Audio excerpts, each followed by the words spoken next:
안녕하세요. 마라나타 캐나다 교육교회의 조롬입니다. 오늘은 기독교의 기본 진리 68번째 시간, 벨직 신앙고백서 제10조와 11조에 관한 내용입니다. 우리의 신앙고백서 제8조와 9조는 삼위일체 하나님에 관한 것이었습니다. 이어서 10조와 11조 역시 그 연장선에서 계속되는 고백을 합니다. 즉 기독교의 하나님을 유일신 하나님, 한 분이신 하나님이라고 하면서 동시에 예수 그리스도와 성령님까지 똑같은 하나님이라고 고백한다는 점입니다. 그럼에도 하나님이 셋이 있는 것이 아니라 여전히 하나님은 한 분이시고, 그렇다고 그럼 그 한 분의 하나님이 세 부분으로 쪼개지는 것이냐 하면 또 그것도 아니라고 합니다. 언뜻 이해하기 쉽지 않은 말들입니다.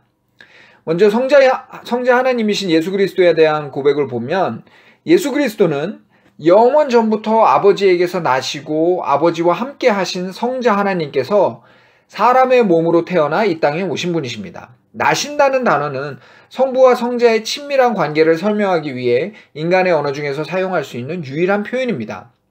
이것은 사실 언어의 한계 안에 담을 수 없는 개념이죠. 즉 과거에 존재하지 않던 생명체가 수정과 출산으로 처음 존재하게 되는 그런 의미가 아닙니다. 하나님이신 성자께서 사람이 되어 세상에 오시는 것은 그 자체로 그저 신비입니다. 단순히 평범한 사람이 신적 능력을 받은 것도 아니고 사실은 그저 하나님일 뿐인데 사람의 껍데기를 입은 모습도 아닙니다. 그렇다고 신이 50% 사람이 50% 이렇게 반반 섞인 돌연변이 같은 존재도 아닙니다. 100% 하나님이시자 동시에 100% 사람이십니다. 이 모든 것이 예수 그리스도에 대해 성경이 가르치고 계시하는 진리이고 따라서 우리는 이것을 그대로 고백할 뿐입니다. 마찬가지로 성령님 역시 우리는 참되고 영원하신 하나님으로 고백합니다.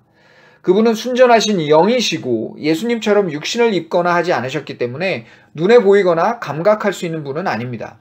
그분의 존재 역시 만들어지거나 창조된 것이 아니라 오직 성경의 가르침을 따라 성부 하나님과 성자 하나님에게서 나오시는 분이라고 밖에는 말할 수 없습니다.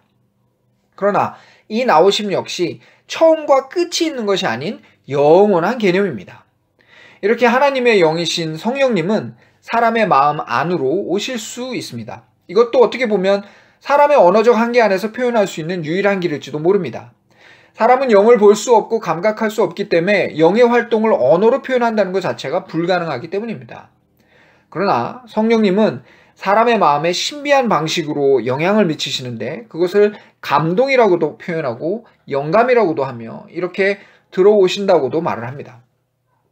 이처럼 성경은 여러 곳에서 아버지와 아들 그리고 성령님을 동일하신 하나님이라고 표현합니다. 그리고 오직 이 세 위격만이 완벽히 동일한 본질을 가지신 한 분의 하나님이라고 가르쳐 줍니다. 참으로 난해하고 이해할 수 없는 개념이 분명합니다. 우리는 이것이 어떻게 가능한 일인지 이해할 수 없습니다. 어쩌면 참으로 험난한 길을 자초하는 것처럼 보일 수도 있습니다. 차라리 하나님은 그냥 한 분이시고 예수는 그저 당대의 탁월한 인격과 도덕성을 가진 인간에 불과한데 하나님께서 그를 택하여 특별한 능력을 주신 것뿐이며 성령은 그렇게 하나님께서 자유자재로 부리시는 그분의 초자연적인 능력이나 파워라고 설명하면 모든 것이 깔끔하고 아주 명료하게 해결이 될 수도 있을 것처럼 보이지만 그래도 굳이 그렇게 하지 않고 인간의 말과 논리로 설명할 수 없는 어려운 길을 가는 것처럼 보이는 것이 바로 기독교의 삼위일체 교리입니다. 왜 이렇게 해야만 하는 걸까요? 그 답은 간단하고 명확합니다. 성경이 그렇게 말씀하고 있기 때문이죠. 우리는 이미 이 성경이 하나님의 말씀이라는 사실을 고백했습니다.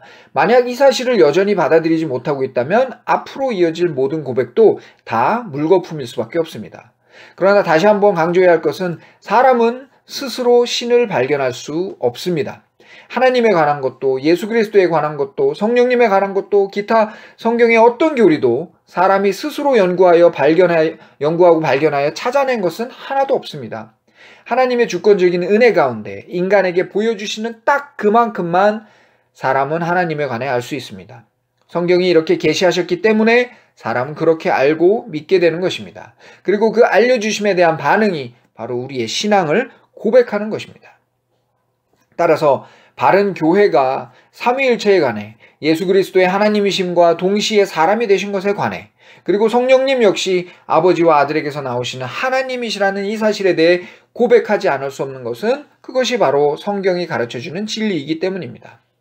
그리고 이렇게 계시된 진리에 대한 하나님의 명령은 이 모든 것을 믿으라 하신 것이지 그것을 파헤쳐 분석하여 모든 사람이 믿을 수 있도록 정리하라고 하지 않으셨습니다.